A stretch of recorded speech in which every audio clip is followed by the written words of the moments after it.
ये जो सिलेबस है स्टेनोग्राफर का राजस्थानी कर्मचारी चयन बोर्ड की जो वेबसाइट है वहाँ से लिया गया है, ऑफिशियल है। तो इसमें जो प्रश्न पत्र है 2 होंगे, एक प्रथम होगा, एक द्वितीय होगा। पहला जो है उसमें सामान्य ज्ञान, दैनिक विज्ञान और राजस्थान का सामान्य ज्ञान लिया गया है। और इस MCQ बेस्ड क्वेश्चन आएंगे इसके अंदर। अधिकतम पूर्णांक है 100 नंबर का। प्रश्नों की कुल संख्या है 150। प्रश्न पत्र की अवधि है 3 घंटे। ये जो फर्स्ट पेपर है इसका उसके बारे में डिटेल दी गई है यहाँ पर, और सभी प्रश्नों के अंक समान रहेंगे। आगे बढ़ते हैं। सामान्य ज्ञान और राजस्थान का सामान्य ज्ञान। सामान्य ज्ञान यहाँ पे राष्ट्रीय से भी लिया गया, अंतर्राष्ट्रीय से भी लिया गया है, क्योंकि जो जीके होती है बहुत ही वास्ट होती है और कहीं ना कहीं से आपको घुमा फिरा के क्वेश्चन पूछ लिए जाएंगे। और राजस्थान के सामान्य ज्ञान से अर्थ है राजस्थान के जो करंट अफेयर्स है या फिर आप उसके कल्चर को मान सकते हैं। ठीक है, क्या इसमें बताया गया है? राज्य स्तरीय, राष्ट्रीय एवं अंतर्राष्ट्रीय मुद्दे इसमें प्रमुखता से दिए गए। फर्स्ट पॉइंट में राज्य स्तरीय, राष्ट्रीय मतलब नेशनल और अंतर्राष्ट्रीय मुद्दे मतलब इंटरनेशनल जो करंट अफेयर्स है, टॉपिक्स है, उनको यहाँ पे किया जाएगा इंक्लूड। समसामयिक घटनाएं ये करंट अफेयर्स है एवं तथ्य, और ये फैक्ट्स के बारे में बात की गई है। राष्ट्रीय एवं अंतर्राष्ट्रीय प्रमुख संगठन एवं संस्थाएं, जो नेशनल और इंटरनेशनल लेवल की प्रमुख संस्थाएं और संगठन है उनके बारे में भी यहाँ पे आपसे क्वेश्चन पूछे जा सकते हैं। अंतर्राष्ट्रीय संगठन से आप समझ सकते हैं WHO हो गया, जो आजकल बहुत ही ज़्यादा न्यूज़ में है और इससे क्वेश्चन आने के बहुत ज़्यादा चांसेस हैं। और हो गया जैसे IMF हो गया, इंटरनेशनल मॉनेटरी फंड, इसके बारे में पूछा जा सकता है आपसे। इनके हेडक्वार्टर्स कहाँ हैं, या फिर संस्थाएं में सार्क हो गया कि सार्क का हेड ऑफिस कहाँ है, या फिर सार्क में कितने देश इंक्लूड होते हैं, UNO में कितने देशों की साझेदारी है। इस तरीके से आपसे क्वेश्चन बन सकते हैं यहाँ पे। नेक्स्ट पॉइंट है इसका भारत का भूगोल एवं प्राकृतिक संसाधन। जो भारत का भूगोल है, इंडियन ज्योग्राफी पूछी गई है इसमें। प्राकृतिक संसाधन मतलब नेचुरल रिसोर्सेज के बारे में पूछा गया है। इसमें आपसे ये पूछा जा सकता है कि कहाँ पे है कोल माइंस, कहाँ पे, या फिर आपको एक खदान का नाम दे दिया जाएगा, आपको बताना है कि वो इंडिया लेवल पे कहाँ पे है। और क्या क्या है, भारत की भौतिक दशाएं। भौतिक दशाएं मतलब कहाँ पे सिचुएटेड है, कहाँ पे क्या है, कहाँ पे थार डेजर्ट है, कहाँ पे हिमालयन के प्लेन्स है, कहाँ गंगा यमुनोत्री का मैदान है। इस टाइप के क्वेश्चन यहाँ से बनेंगे। प्रमुख भौतिक विभाग, कौन कौन से भौतिक विभाग है, अरावली रेंज हो गया, थार हो गया, तो इनसे रिलेटेड यहाँ पे क्वेश्चन पूछे जाएंगे। इसका मतलब ये है। नेक्स्ट है जलवायु, वनस्पति एवं मृदा। जलवायु तो कहाँ पे किस टाइप का मौसम रहता है उससे रिलेटेड है। वनस्पति कि कौन कौन सी वनस्पतियाँ किस एरिया में पाई जाती है। और मृदा, मृदा मतलब होता है मिट्टी। आपसे सॉइल से रिलेटेड क्वेश्चन पूछा जाएगा कि एरिड सॉइल कहाँ मिलती है, लेटरेट सॉइल में सबसे ज़्यादा क्या पैदा होता है। इस तरीके से क्वेश्चन बनेंगे यहाँ पे। प्राकृतिक संसाधन मतलब नेचुरल रिसोर्सेज, वही कोल या फिर और किसी चीज़ के बारे में आपसे पूछा जा सकता है कि कहाँ पे क्या ज़्यादा पैदावार होती है, कहाँ पे क्या कम होता है। नेक्स्ट है वन्य जीवन एवं संरक्षण। यहाँ पे वाइल्ड लाइफ सेंचुरी से मतलब है वाइल्ड लाइफ सेंचुरी हो गई और बर्ड सेंचुरी हो गई, नेशनल पार्क हो गए, इससे रिलेटेड यहाँ पे क्वेश्चन पूछे जा सकते हैं। नेक्स्ट है पर्यावरण संरक्षण। आजकल बहुत ही हॉट टॉपिक चल रहा है ये पर्यावरण संरक्षण कि एनवायरमेंटल के लिए आप क्या क्या चेंजेस, क्लाइमेट चेंज हो रहा है उसके अकॉर्डिंग पॉल्यूशन बढ़ रहा है, उससे कौन कौन सी बीमारियां हो रही है और उससे बचाने के लिए आप क्या क्या प्रयास कर रहे हैं। बहुत ही हॉट टॉपिक है और इसमें करंट में से आने की पूरी पूरी संभावना है इसमें से। नेक्स्ट है प्रमुख उद्योग एवं आर्थिक विकास। प्रमुख उद्योग में क्या क्या आ जाएगा, कॉटन कहाँ पे होती है, कॉटन की फैक्ट्रीज कहाँ पर है, कपास के बारे में पूछ लिया आपसे, जूट के बारे में पूछ लिया आपसे, मैनचेस्टर ऑफ इंडिया कौन सी सिटी को कहा जाता है, मैनचेस्टर ऑफ राजस्थान किसे कहते हैं हम। इस टाइप के जो क्वेश्चंस है वो आपको देखने के लिए मिलेंगे। आर्थिक विकास मतलब इकोनॉमिक ग्रोथ कि इकोनॉमिक ग्रोथ रेट कितनी है उससे रिलेटेड क्वेश्चन पूछ लिया जाएगा, और कहाँ पे किस एरिया में किस चीज़ से रिलेटेड ग्रोथ हो रही है। आ गया होगा आपको समझ में। नेक्स्ट है राजस्थान का भूगोल एवं प्राकृतिक संसाधन।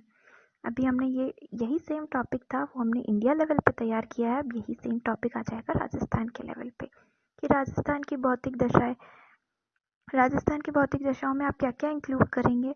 पठार आ जाएगा, पर्वतीय क्षेत्र आ जाएगा, और थार का डेजर्ट आ जाएगा, अरावली रेंज आ जाएगी, नदियों वाला जो क्षेत्र है वो आ जाएगा, गंगा यमुना का जो समतल मैदान है वो आ जाएगा। नेक्स्ट है प्रमुख भौतिक विभाग। भौतिक विभाग कौन कौन से हो जाएंगे प्रमुख? सॉइल से रिलेटेड कहाँ पे मिलेगा आपको इससे रिलेटेड विभाग? सॉइल और कृषि से संबंधित विश्वविद्यालय कहाँ पे है? इस तरीके से आपसे क्वेश्चन बन सकते हैं। वनस्पति एवं मृदा। मृदा यहाँ पे राजस्थान में कौन कौन सी सॉइल्स पाई जाती है, इससे रिलेटेड क्वेश्चन पूछा जाएगा कि कहाँ पे एरिड सॉइल है, कोपेन का क्या विभाजन किया गया है मृदा उस सॉइल के रेफर में।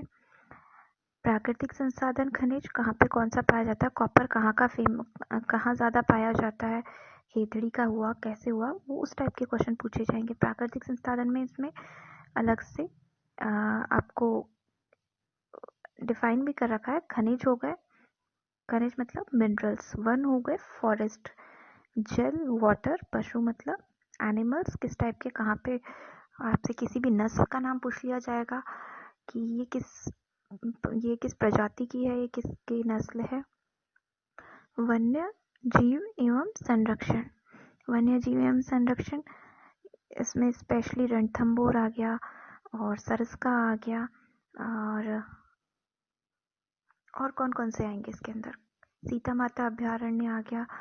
ऐसे करके काफ़ी सारे, सीता माता की वहाँ उड़न गिलहरी फेमस है, तो इस टाइप के इसमें क्वेश्चन पूछे जाएंगे कि कहाँ के हरे कबूतर फेमस है, सरिस्का के फेमस है। इस तरीके से इसमें क्वेश्चन पूछे जाएंगे। पर्यावरण संरक्षण, इसको बचाने के लिए क्या क्या उपाय किए जा रहे हैं, आप किस तरीके से बचा सकते हैं इसे, और इससे रिलेटेड कोई हाल ही में योजना चली है तो वो आ जाएगा, या फिर इससे रिलेटेड कोई मूवमेंट भी आ सकते हैं इसके अंदर। पर्यावरण संरक्षण से रिलेटेड सबसे फेमस मूवमेंट कहाँ का है पेड़ों को बचाने के लिए? अमृता देवी बिश्नोई जी ने जो अपना बलिदान दिया था, उससे रिलेटेड इसमें क्वेश्चन पूछे जा सकते हैं। सारे क्वेश्चंस एक दूसरे से इंटर रिलेटेड, सारे टॉपिक्स ही। राजस्थान में कृषि एवं सामाजिक आर्थिक विकास, इसका जो नेक्स्ट पॉइंट है वो है राजस्थान में कृषि सामाजिक एवं सामाजिक आर्थिक विकास। इसमें क्या है, प्रमुख फसलें आ जाएगी कि कहाँ की कौन सी प्रमुख फसलें हैं।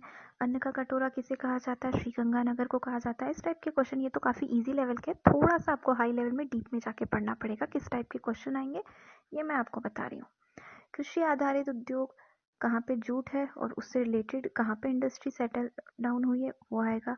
प्रमुख सिंचाई परियोजनाएं कि कौन सी नदी से किस एरिया को पानी मिल रहा है, उस कहाँ कहाँ पे कौन कौन सी परियोजनाएं लागू हुई है, वो पूछा जाएगा। लघु उद्योग, स्मॉल जो इंडस्ट्रीज होती हैं छोटी छोटी, उनके बारे में है। हस्तशिल्प, हैंडीक्राफ्ट के बारे में पूछा जाएगा, कहाँ का कौन सा फेमस है, अजरक प्रिंट कहाँ का फेमस है। इस तरीके के क्वेश्चन जो है बार बार अपने को हर एग्जाम में देखने के लिए मिलते हैं इस पॉइंट से। राज्य सरकार द्वारा संचालित विभिन्न आर्थिक सामाजिक योजनाएं, ये बहुत ही very very most important topic है, इसमें से जरूर 2 से 3 क्वेश्चन बनेंगे, योजनाएं से रिलेटेड है। तो हाल ही में जितनी भी योजनाएं लॉन्च हुई है उनके बारे में आपको पता होना चाहिए कि स्माइल हुआ था, गहलोत जी ने किया था स्माइल को लॉन्च, इसकी फुल फॉर्म पता होनी चाहिए। इस टाइप से क्वेश्चन आएंगे। एवं कार्यक्रम, कौन कौन से कार्यक्रम हुए, बाढ़ से बचाने के लिए कार्यक्रम चले हैं, अकाल से बचाने के लिए कार्यक्रम चले, वो आपको पूरी तरीके से याद होने चाहिए। प्रमुख उद्योग, जो मेन इंडस्ट्रीज है वो आनी चाहिए। कॉटन टेक्सटाइल मिल सबसे पहले कहाँ पे हुई थी, श्रीगंगानगर में कौन कौन सी मिल है, शुगर केन इंडस्ट्री कहाँ पे है, इस टाइप के क्वेश्चन यहाँ पे आपको देखने के लिए मिलेंगे। ऊर्जा के विभिन्न स्रोत, ऊर्जा के विभिन्न स्रोत पूछने के लिए मिलेंगे यहाँ पे कि हम कहाँ पे सोलर एनर्जी के मामले में कौन सा देश में कौन सा राज्य टॉप पर है, राज्य में से भी कौन सा स्टेट टॉप पर है, इस टाइप के क्वेश्चन आपको पूछे जाएंगे। नेक्स्ट है राजस्थान की जनसंख्या 2011-2021 की, तो अभी हुई नहीं है क्योंकि कोरोना की वजह से अभी इसे स्थगित कर दिया गया है टेम्परेरी टाइम के लिए। तो राजस्थान की जनसंख्या 2011 से रिलेटेड इसमें क्वेश्चन देखने के लिए मिलेंगे कि कहाँ की साक्षरता ज़्यादा है, कहाँ की फीमेल लिटरेसी ज़्यादा है, कहाँ की मेल लिटरेसी ज़्यादा है, इस तरीके से। पंचायती राज एवं उनकी भूमिका। पंचायती राज एक बहुत ही इम्पोर्टेंट टॉपिक रहा है राजस्थान में। सबसे पहले कहाँ लागू हुआ था पंचायती राज राजस्थान में?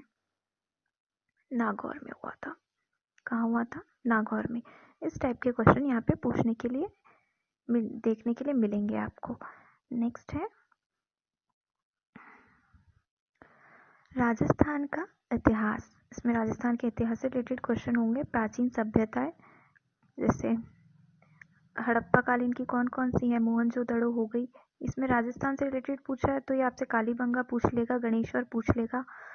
इस टाइप से आपसे क्वेश्चन पूछे जाएंगे कि कहाँ पे किस किस के जीवाश्म मिले हैं। अगला है मध्यकालीन राजस्थान के उज्जवल पक्ष। मध्यकालीन राजस्थान के उज्जवल पक्ष, जो कि कौन कौन से आंदोलन, इसमें आंदोलन भी आ जाते हैं और वैसे भी आ जाते हैं कि कौन कौन से राजस्थान में मध्यकालीन इतिहास में राजाओं ने क्या क्या किसके साथ संधियां की, नहीं की, उस टाइप की। राजस्थान की रियासतें एवं ब्रिटिश संधियां। ये ब्रिटिश संधियां आ गई इसमें। राजस्थान में कितनी रियासतें थी, कौन सी आज़ाद थी, कौन सी नहीं थी, कहाँ पे कितने दिन शासन रहा, किस राजा का रहा, किसने कहाँ पे लड़ाई लड़ी, इस टाइप से क्वेश्चन यहाँ पे पूछे जाएंगे। 1857 एवं राजस्थान मोस्ट इम्पॉर्टेंट है। इसमें से डेफिनेटली क्वेश्चन बनेगा और बहुत ही अच्छे तरीके से बनता है इसमें से क्वेश्चन कि कहाँ कहाँ पे 1857 की जो 6 छावनियाँ थी वो कहाँ कहाँ पे थी और कहाँ पर नहीं थी। इस टाइप से क्वेश्चन बन सकता है। कौन सी छावनी थी जहाँ पे जन आंदोलन हुआ था, कहाँ कौन सी छावनी थी जहाँ सैनिक आंदोलन किया गया था। इस टाइप से इसमें क्वेश्चन बनते हैं। किसान एवं जनजातीय आंदोलन। किसान आंदोलन, जनजातीय आंदोलन में कौन कौन से आ जाएंगे? बेगू बिचौलिया किसान आंदोलन, बेगू आंदोलन, इस तरीके के जो आंदोलन है उनका जो नेतृत्व है वो किसने किया है और कब से कब तक चले ये और सबसे लंबा कौन सा चला, इस टाइप के इसमें क्वेश्चन आपको देखने के लिए मिलेंगे। प्रजामंडल आंदोलन है। प्रजामंडल, कितने प्रजामंडल थे, उनका गठन किस तरीके से हुआ और उन सबके हेड कौन थे, उनको लीड किसने किया था, कौन जो प्रमुख व्यक्तित्व थे जो इन आंदोलन से हर रियासत से जुड़े हुए थे, उस तरीके से आपसे क्वेश्चन बनेगा यहाँ पे। नेक्स्ट है एकीकृत राजस्थान। राजस्थान का एकीकरण पढ़ के जाना है। सबसे आखिरी में किस कौन सा जुड़ा, जैसे अजमेर जुड़ा, मेरवाड़ा जिसे हम कहते हैं, या फिर इस तरीके से इसमें क्वेश्चन बनेंगे कि एकीकृत राजस्थान कब राजस्थान का पूरा एकीकरण संपन्न हुआ था? 1 नवंबर 1956 में हुआ था। इस तरीके के क्वेश्चन यहाँ देखने के लिए मिलेंगे। नेक्स्ट है महिलाओं की राजनीतिक चेतना के विकास में भूमिका। महिलाओं के ऊपर इसमें फोकस किया गया है, तो महिलाओं से रिलेटेड जितनी भी योजना है वो भी पढ़नी है और राजनीतिक चेतना के विकास में भूमिका जो रही है इतिहास के पॉइंट ऑफ व्यू से आपको पढ़ना है कि अंजनी जी थी, उन्होंने क्या किया है। ऐसे बहुत सारी हैं जिन्होंने बहुत महत्वपूर्ण भूमिका निभाई है राजनीतिक चेतना में भी, आंदोलन को लीड किया है, समझ रहे हैं आप, तो उनके बारे में आपको पता होना चाहिए। राजस्थान की संस्कृति एवं विरासत, जो आखिरी पॉइंट है सामान्य ज्ञान और राजस्थान का सामान्य ज्ञान से, वो है राजस्थान की संस्कृति एवं विरासत। अब इसमें से किस टाइप के क्वेश्चन बनेंगे? राजस्थान के प्रसिद्ध ऐतिहासिक एवं सांस्कृतिक स्थल। ऐतिहासिक और सांस्कृतिक स्थल जैसे कौन कौन से हो सकते हैं इसके अंदर? बहुत सारे आपके किले आ जाएंगे ऐतिहासिक सांस्कृतिक स्थल में। सारे तो किले कवर हो जाएंगे इसके अंदर कि हाँ कौन सा किला कहाँ पे है, क्या नहीं है। सांस्कृतिक स्थल, कहाँ पे कौन सी चीज़ फेमस है, हिंदी साहित्य अकादमी कहाँ पर है और कब स्थापना हुई थी उसकी, इस तरीके से। नेक्स्ट इसमें और इसको वेरीफाई ब्रॉड किया गया है। कैसे किया गया है? लोक साहित्य को इसमें इंक्लूड किया गया है। लोक साहित्य हो गया, लोक नाट्य है, लोक कला है, लोक देवी देवता है, लोक संगीत है, लोक वाद्य, लोक नृत्य, मेले, त्योहार, रीति रिवाज, आभूषण। इनमें आभूषणों से रिलेटेड क्वेश्चन आ जाता है, कोई सा भी दे देंगे आपको। बेसर कहाँ पहनी जाती है या पहना जाता है, इस तरीके से इसमें क्वेश्चन पूछे जाएंगे। नृत्य में, लोक नृत्य में गरासिया जनजाति कौन सा नृत्य करती है। मेले में आपसे पूछ लिया जाएगा कि बेणेश्वर का मेला कहाँ भरता है, कौन सी नदियों के संगम पर बहता है। त्योहार पूछ लिए जाएंगे कि त्योहार दे दिए जाएंगे आपको 4 और बोलेंगे आप इनको हिंदी कैलेंडर के अनुसार सही क्रम में चाहिए, या कौन सा कब सेलिब्रेट होता है। इस तरह से आपसे रीति रिवाज पूछ लिया जाएगा कि एक रीति रिवाज का नाम दे दिया जाएगा। पड़ला, पड़ला कब दिया जाता है, किसकी तरफ से दिया जाता है। ये राजस्थान से रिलेटेड जितने भी आपके वर्ड्स हैं वो आपको ध्यान में होने चाहिए। लोक साहित्य हो गया कि लोक साहित्य में कुछ है जो पलहन जी हुए और कन्हैया लाल हो गए, इनके बारे में आपको पता होना चाहिए। लोक कला में आ जाएंगे आपके कहाँ का कौन सा फेमस है, क्या चीज़। कठपुतलिया डांस है।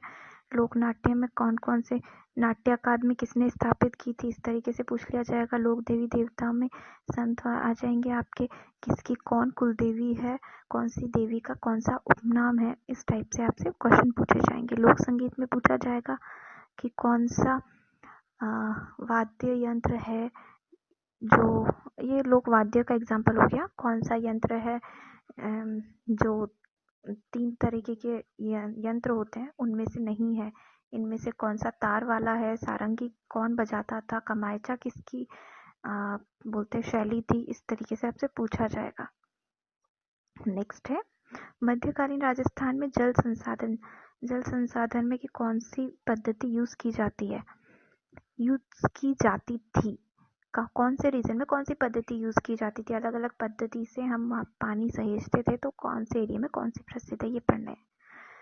राजस्थान में प्रमुख किले, कौन सा किला कहाँ पे है, सोनार का दुर्ग कहाँ है, यूनेस्को में कौन सा शामिल है कौन सा नहीं है, ये आपको स्पेशली इसमें पता होना चाहिए। मंदिर एवं हवेली और मंदिर कहाँ कहाँ के फेमस है। सावलिया जी का मंदिर कहाँ है, 1444 ये छतरी कहाँ पर है, रणकपुर के जैन मंदिर कहाँ पे है, इस तरीके से आपसे पूछे जा सकते हैं क्वेश्चन। संत एवं सूफी संतों के बारे में पूछ लिया जाएगा। दादू दयाल जी कहाँ से ताल्लुक रखते थे, उन्होंने कौन सी भाषा में अपनी जो प्रवचन थे उनका संकलन कौन सी भाषा में किया, इस तरीके से आपसे क्वेश्चन बनेंगे यहाँ पे। नेक्स्ट है राजस्थान की चित्र शैलियाँ। जो राजस्थान की चित्र शैलियाँ है उनके बारे में यहाँ पे डिस्कस किया गया है कि मेवाड़ स्कूल ऑफ आर्ट, उससे रिलेटेड क्वेश्चन पूछ लेगा। इसमें से बीकानेर में से भी पूछा जाता है, या फिर आपको किसी का नाम दे दिया जाएगा, आपको बताना है कि ये जो कलाकार है ये कौन सी शैली से संबंधित है चित्रकार की, तो ये आपको पता होना चाहिए। पर्यटन के क्षेत्र में कौन कौन से आते हैं, कौन सा पर्यटन क्षेत्र किस एरिया में पड़ता है, ये आपको पता होना चाहिए। विरासत संरक्षण के उपाय, ये देखिए विरासत संरक्षण के उपाय क्या क्या हो सकते हैं। जैसे हवा महल है, हवा महल पे पेंट करवाया या फिर किसी चीज़ का केमिकल का छिड़काव कराया जिससे उसकी जो गुणवत्ता है वो बनी रहे, तो वो उपाय में आता है। कौन सी चीज़ यूज़ में ली गई है, कब यूज़ में ली गई है, ये आपको पता होना चाहिए। नेक्स्ट है, आगे बढ़ते हैं, दैनिक विज्ञान। दैनिक विज्ञान में क्या आएगा, एवरीडे साइंस जो है उसमें इन्होंने क्या क्या इंक्लूड किया वो देखते हैं। तत्व यौगिक एवं मिश्रण, तत्व यौगिक एक मिश्रण, इसको क्या हम इंग्लिश में बोलते हैं, elements, compounds and mixture. 10th class की बुक में आपको ये टॉपिक बहुत ही इजीली मिल जाएगा, लेकिन इसको डीप में पढ़ने की ज़रूरत है। इसमें से कहीं से भी क्वेश्चन पूछा जा सकता है, कोई फॉर्मूला भी पूछ सकते हैं आपसे कि ये किसका फॉर्मूला है, या फिर एक नाम दे देंगे केमिकल नेम और आपको बोला जाएगा इसका फॉर्मूला क्या है। ठीक है, नेक्स्ट है भौतिक एवं रासायनिक परिवर्तन, फिजिकल एंड केमिकल चेंजेस जिसे हम बोलते हैं। आपको 4 ऑप्शन दे दिए जाएंगे, आपसे पूछा जाएगा इसमें से कौन सा फिजिकल चेंज नहीं है, कौन सा भौतिक परिवर्तन नहीं है। इस टाइप के इसमें से क्वेश्चन पूछे जाते हैं, और हर एग्जाम में एक क्वेश्चन तो आपको इसमें से देखने के लिए मिलता है। ये सारे पॉइंट्स जो दे रखे हैं बहुत ही इंपॉर्टेंट है, इनके अकॉर्डिंग भी पेपर बनेगा। मेटल्स एंड नॉन मेटल्स, देखा जाए तो ये पूरी आपकी 10th क्लास की जो बेसिक है, अगर आपकी वो क्लियर है तो आपका ये पूरा क्लियर रहेगा साइंस का पोर्शन।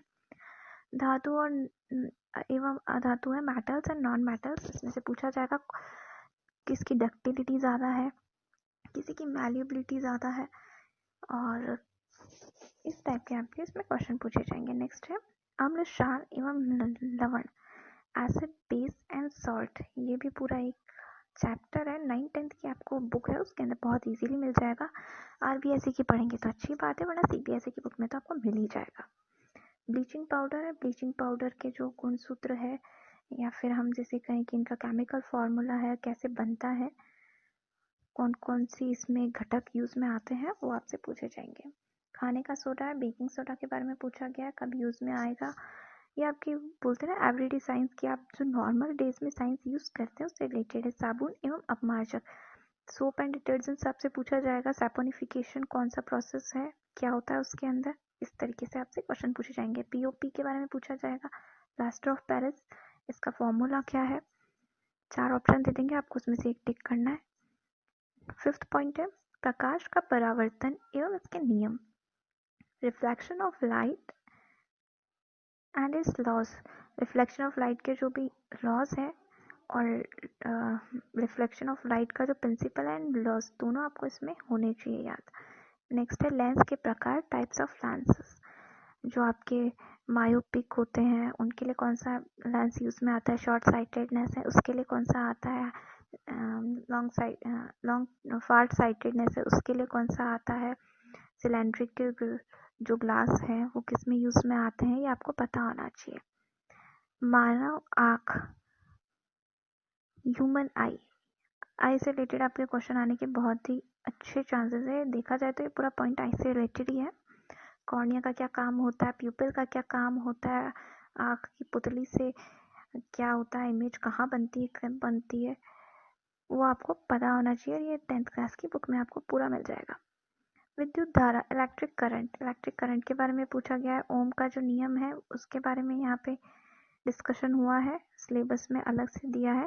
इलेक्ट्रिक पोटेंशियल, विद्युत धारा का तापीय प्रभाव, heating effect of electric current, विद्युत मोटर, इलेक्ट्रिक मोटर, ये आपके फिजिक्स से रिलेटेड पार्ट यहाँ पे इंक्लूड किया गया है। साइंस का जो फिजिक्स का पार्ट है वो पॉइंट 6 में एक्सप्लेन किया गया है।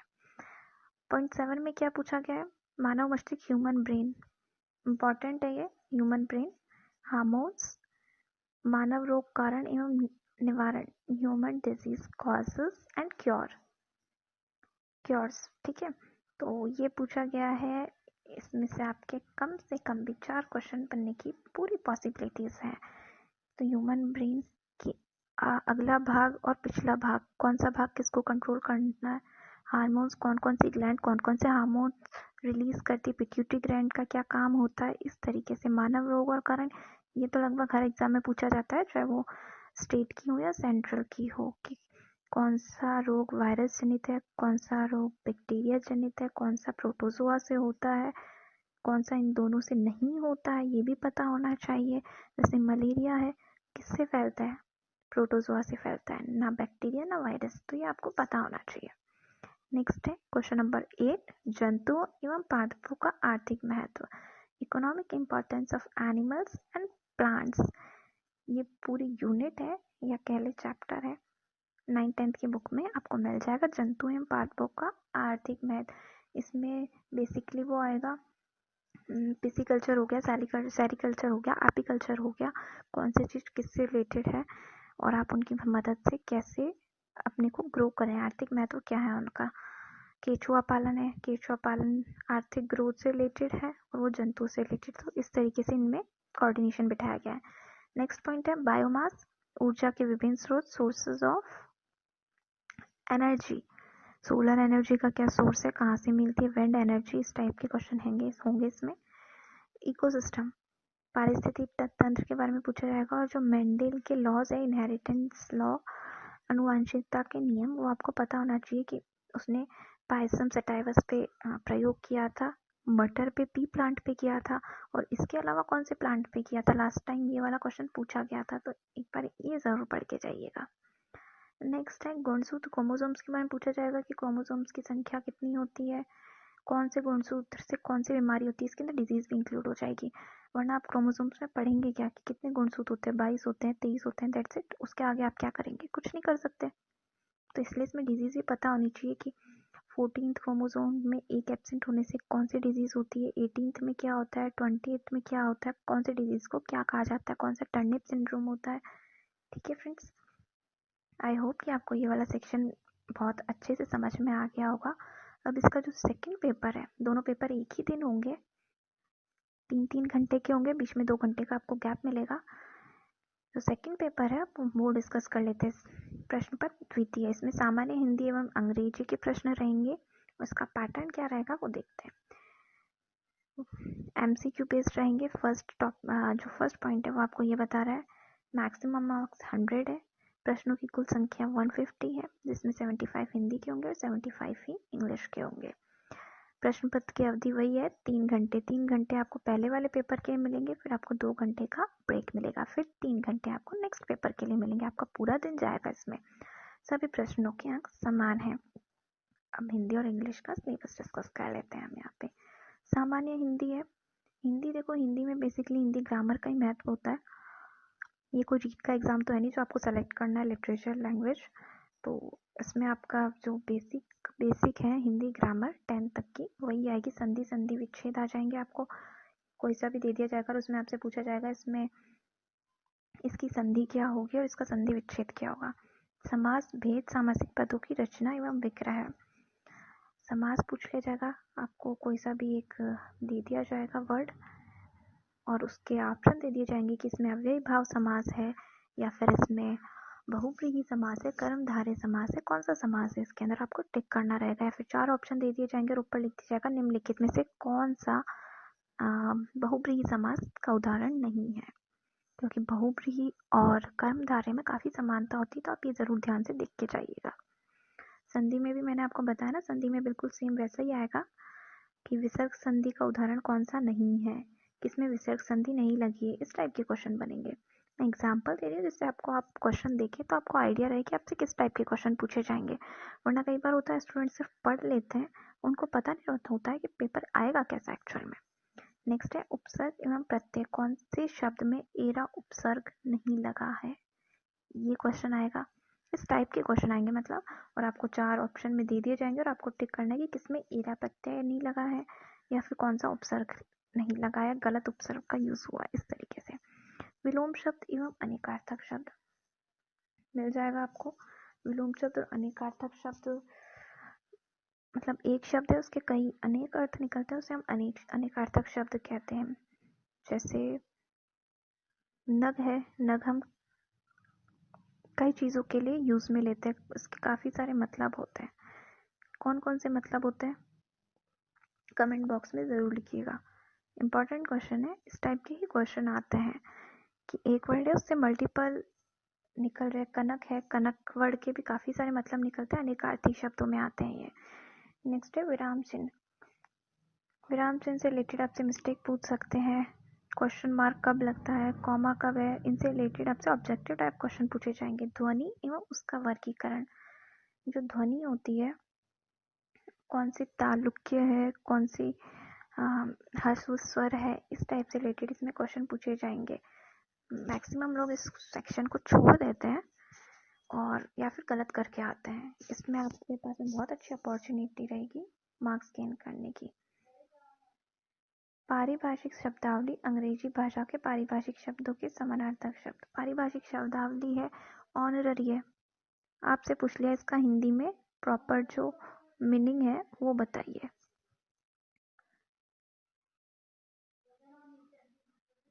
नेक्स्ट है शब्द शुद्धि, अशुद्ध शब्दों का शुद्धिकरण। हाँ ठीक है, शब्द शुद्धि में वही आता है अशुद्ध शब्दों का शुद्धिकरण। आपको कोई भी वर्ड दे दिया जाएगा और आपसे पूछा जाएगा इसमें क्या मिस्टेक है। अब जैसे एक वर्ड है मनोकामना, सॉरी एक वर्ड है, चलिए इसे छोड़िए, अतिशोक्ति। अलंकार में आता है ये अतिशोक्ति, इसको शुद्ध करना है। कैसे करेंगे आप,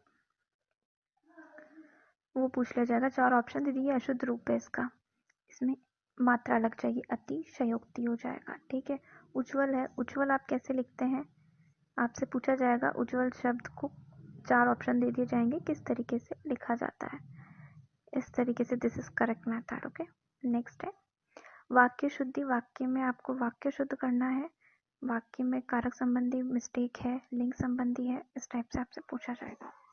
नेक्स्ट है मुहावरे लोकोक्तियाँ, कहीं पे भी मिल जाएंगे, आप आराम से पढ़ सकते हैं। पत्र एवं उसके प्रकार, कार्यालय पत्रों के प्रारूप के विशेष संदर्भ में जो ऑफिशियल लेटर्स है उनमें क्या फॉर्मेट है, कौन सा फॉर्मेट फॉलो किया जाता है, उससे रिलेटेड क्वेश्चन पूछे जाएंगे। नेक्स्ट है जनरल इंग्लिश के बारे में बात हो रही है यहाँ पे। Use of articles and determiners. Articles और डिटर्मिनर्स का यूज ए एंड द किस तरीके से यूज में लिए जाते हैं और डिटर्मिनर्स में भी किस तरीके से कहाँ पे फिल इन द ब्लैंक्स के रूप में आएंगे। Tense, sequences of tenses. Tense का सीक्वेंस सब्जेक्ट वर्ब एग्रीमेंट आ गया एक तरीके से बेसिकली देखा जाए तो। वॉइस में एक्टिव से पैसिव और पैसिव से एक्टिव में आपको जो है वो चेंज करना आना चाहिए। नेक्स्ट है नरेशन, डायरेक्ट से इनडायरेक्ट और इनडायरेक्ट से डायरेक्ट। प्रीपोजिशन के यूजेस आने चाहिए। Translation of ordinary common English sentences into Hindi and vice versa. Hindi को इंग्लिश में और इंग्लिश को हिंदी में ट्रांसफॉर्म करना आना चाहिए। सिनोनिम्स एंड एंटोनिम्स, इसमें विलोम शब्द और पर्यायवाची शब्द इंक्लूड है इंग्लिश में। ये इंग्लिश लैंग्वेज में आएगा, इसमें हिंदी इंग्लिश अलग अलग लैंग्वेज नहीं आएगी। कॉम्प्रिहेंशन अनसीन पैसेज आएगा। Glossary of official technical terms, जो टर्म्स आती है ऑफिशियल, जिसे पारिभाषिक शब्दावली कहा गया था हिंदी में, वही इंग्लिश में भी इस टाइप के क्वेश्चन बनेंगे, हिंदी से इंग्लिश और इंग्लिश से हिंदी में, कि आपसे पूछ लिया जाएगा वेटरनरी का जो है क्या मतलब होता है हिंदी में, या फिर अवैतनिक जिसे हम कहते हैं उसको इंग्लिश में क्या कहा जाएगा। नेक्स्ट है letter writing, official, demi official, circular and notice. आपसे पूछा जाएगा कि हाँ सर्कुलर कितने लोगों के लिए होते हैं, नोटिस कहाँ पे जाते हैं, इस टाइप के क्वेश्चन इसमें पूछे जाएंगे। एक नोट इन्होंने दे रखा है नीचे, questions on letter writing will also be objective regarding the structure of letter.